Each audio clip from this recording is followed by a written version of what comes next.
Welcome to this week's edition of the Property Show, where we make sense of the real estate industry. But today, I have an expert, and we're going to talk about sustainability in construction.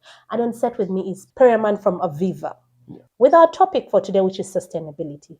How is Aviva, as a 360 construction firm, helping answer the sustainable question to Ugandans on an affordable budget? I don't believe you can really have the conversation on sustainability without also integrating affordability. Affordability. One thing we need to consider is that, for example, in home construction, a home is going to be the largest investment that any ordinary person makes in their entire lives. So if we now add in the aspect of sustainability and we say that it's going to be maybe 30% more expensive for you to make your home sustainable, that doesn't make sense. Someone has worked really hard to find the money to do construction, so it should not be again more expensive for them to make their home sustainable. So we are trying to have a conversation about how can we integrate sustainable approaches, but at the same time help bring down the cost of construction. Yes.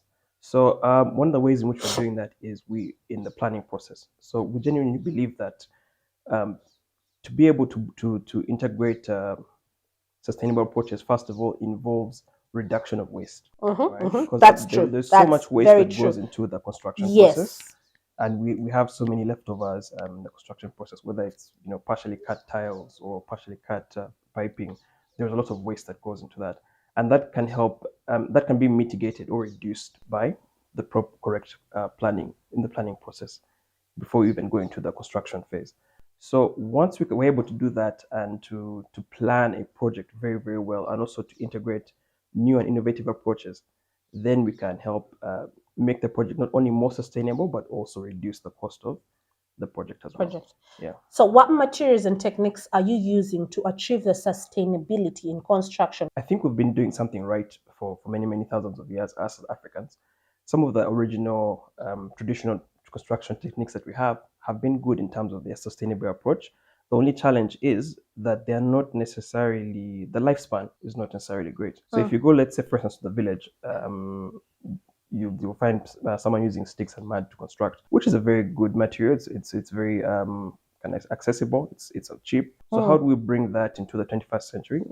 Those would be with a more modern version of that, which is mortarless clay bricks, which use far less mortar than the ordinary bricks, and therefore also reduce the cost of the construction. Which are the mortarless bricks, the ones you're speaking of? Are they the same as the clay bricks, the ones you're talking about? Yeah, so it's a more, can I say, a modern version of the clay brick. Okay. That requires less mortar. Unfortunately, the clay brick requires a bit more mortar. Okay. For us to get a smooth surface. Okay. So you find even, for instance, the plastering is a bit thicker. So with this modern version, the plastering is thinner. The amount of mortar you need is much less than the ordinary. Than the ordinary brick. Yeah, the ordinary clay brick. Okay. Yeah.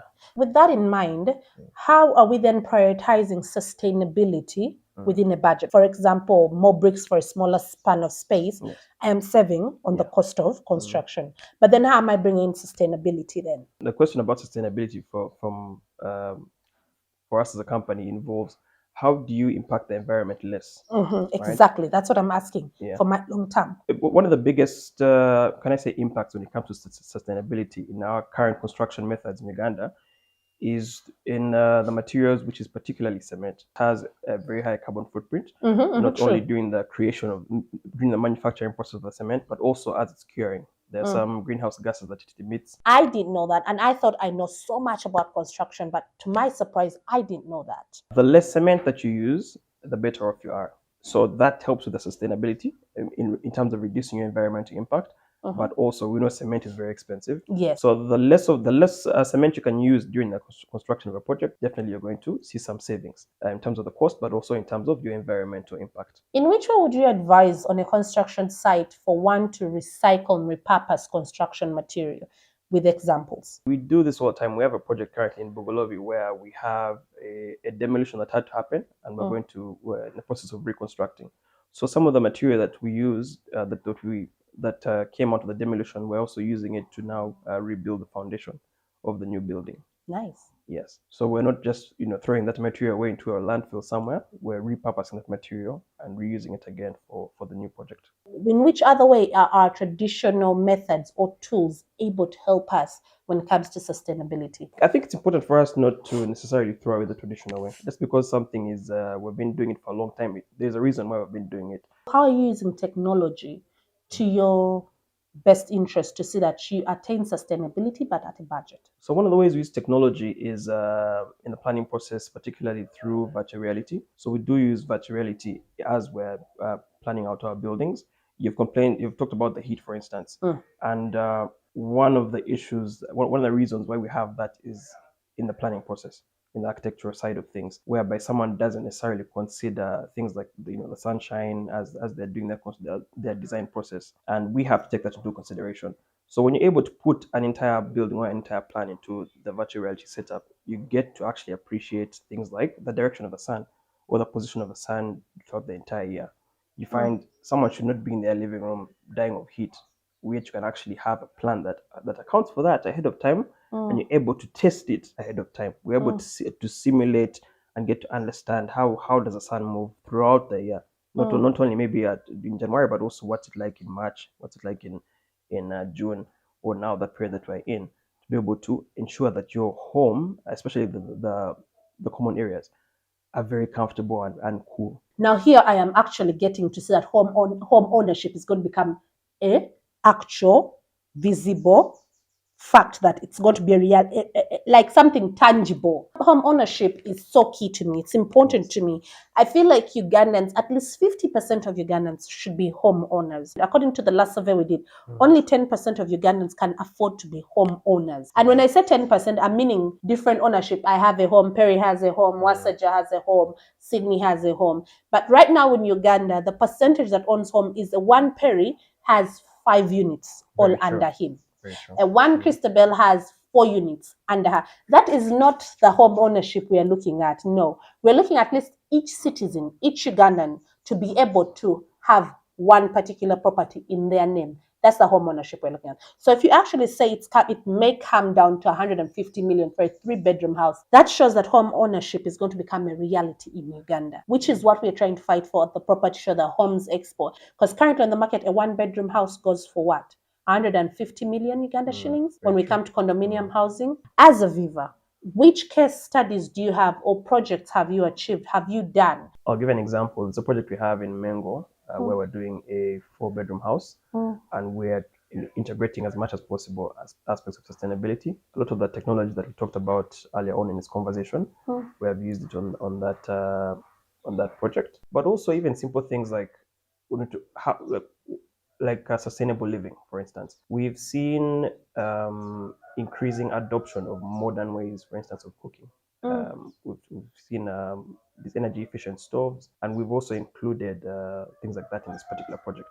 Something that often gets ignored is how we cook as Ugandans. We tend to want to go with a modern style or modern kitchens. Basically, volcanic rocks, they dig them up somewhere in northern Uganda. When I say rocks, I mean the actual stones, the actual volcanic stones. So once you light them, and so long as they are fed with oxygen, they will remain heated, and the rocks themselves basically burn. So you don't need to add any charcoal, you don't need to add any firewood. The rocks themselves are the ones that are burning, and those rocks will last you about maybe 2 years before you have to replace them. And still, the replacement is quite affordable. I think it's like 50K to replace the rocks. So that's your entire fuel bill for 2 years. So in all our projects that we have at the moment for residential, we currently have what we call the African kitchen. The And African how is the kitchen African kitchen? it's a separate kitchen to the normal modern kitchen. It's partly outside, but it has this new modern energy efficient stove built into the kitchen. So these more energy efficient stoves help to bring down your consumption of things like charcoal and firewood by about 50%. I need that.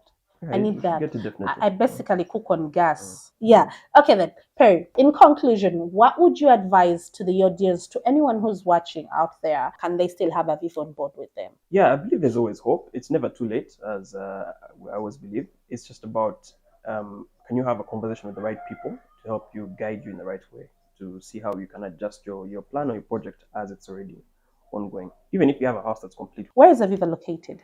So Aviva is on 2nd Street Industrial Area, plot 6. Your website, your social media handles, in case someone says, you know what, I'm not going to drive there, but I want to reach them on their social media or their website. Social media handles are active. Our website is avivadevelopers.com.